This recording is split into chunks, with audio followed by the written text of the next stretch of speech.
ഒന്നാമത്തെ ചോദ്യം കഫം നജസാണോ എന്നതാണ്. അതിൻ്റെ ഉത്തരം നജസല്ല എന്നുള്ളതാണ്.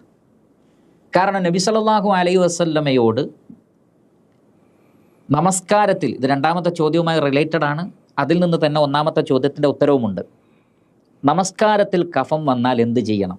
ഈ ഒരു ചോദ്യം നബിയുടെ അടുക്കൽ ഉയരുകയുണ്ടായി. അത് നബി സല്ലല്ലാഹു അലൈഹി വസല്ലം നൽകിയ മറുപടി, നിങ്ങൾ എന്ത് ചെയ്യണം? നമസ്കാരത്തിൽ അങ്ങനെ കഫം വന്നാൽ നിങ്ങളുടെ ഇടത് കാലിൻ്റെ ചുവട്ടിലേക്ക് തുപ്പുകയും എന്നിട്ട് കാലുകൊണ്ട് അതിനെ മണ്ണിലോ മറ്റോ ഉരച്ച് കളയുകയും ചെയ്യുക. അപ്പോൾ തുപ്പിക്കളയാനാണ് പറഞ്ഞത്, അത് ഇടത് കാലിൻ്റെ അടിയിലേക്ക് എന്ന് പറഞ്ഞിട്ടുണ്ട്. കഫം നജസായിരുന്നെങ്കിൽ നമസ്കരിക്കുന്ന ഒരാളോട് കാലുകൊണ്ട് അതിനെ കൈകാര്യം ചെയ്യാൻ നബി സല്ലല്ലാഹു അലൈഹി വസല്ലം പറയുകയില്ല. ഒന്നാമത്തത്. ഇനി രണ്ടാമത്തത് ഒന്നുകൂടി ശക്തമാണ്. അതിന് സാധിക്കുന്നില്ലെങ്കിൽ, ഒരുപക്ഷെ തൊട്ടടുത്ത ആളുകളൊക്കെ ഉണ്ട്, അതിനൊക്കെ സാധിക്കാത്ത അവസ്ഥയാണെങ്കിൽ നബി സല്ലല്ലാഹു അലൈഹി വസല്ലം അദ്ദേഹത്തിന് കാണിച്ചു കൊടുത്തു എന്നാണ്. ഫതഫല ഫീ സൗബിഹി വമസഹ ബഅദഹു അലാ ബഅദ്. നബി സല്ലല്ലാഹു അലൈഹി വസല്ലം തൻ്റെ വസ്ത്രത്തിലേക്ക് തുപ്പി കാണിച്ചു. എന്നിട്ട് എന്ത് ചെയ്യുക? ആ കഫത്തെ വസ്ത്രം കൊണ്ട് ഉരച്ച് ഇല്ലാതാക്കി കളയുക. നജസായിരുന്നെങ്കിൽ, നമുക്കറിയാം നമസ്കരിക്കുന്ന ഒരാളുടെ ശരീരത്തിലോ വസ്ത്രത്തിലോ നജസ് ഉണ്ടാവാൻ പാടില്ല. കഫം നജസായിരുന്നെങ്കിൽ അത് വസ്ത്രത്തിലേക്ക് തുപ്പിയിട്ട് ഉരച്ച് കളയാൻ നമസ്കരിക്കുന്ന ഒരാളോട് ആര് പറയില്ല? നബി സല്ലല്ലാഹു അലൈഹി വസല്ലം പറയുകയില്ല. അതുകൊണ്ട് തന്നെ ഈ വിഷയത്തിൽ ഉലമാക്കൾക്കിടയിൽ ഇത്തിഫാഖുണ്ട്, അഭിപ്രായ വ്യത്യാസമില്ല. കഫം ഒരിക്കലും എന്തല്ല? നജസല്ല. അപ്പോൾ തന്നെ നമുക്ക് ഇതിൻ്റെ തെളിവ് പിടിച്ചതിൽ നിന്ന് തന്നെ രണ്ടാമത്തെ ചോദ്യത്തിൻ്റെ ഉത്തരമായി. അങ്ങനെ കഫം വന്നു കഴിഞ്ഞാൽ എന്ത് ചെയ്യണം? അത് ഇതേപോലെ തുപ്പിക്കളയുകയാണ് വേണ്ടത്. അവിടെ നമ്മൾ പ്രത്യേകം ശ്രദ്ധിക്കണം. കഫം എന്നുള്ളത് ഒരിക്കലും ഒരു നല്ല കാര്യമല്ല. അത് നജസല്ല എന്നതുകൊണ്ട് അത് വൃത്തികേടല്ല എന്നർത്ഥമില്ല.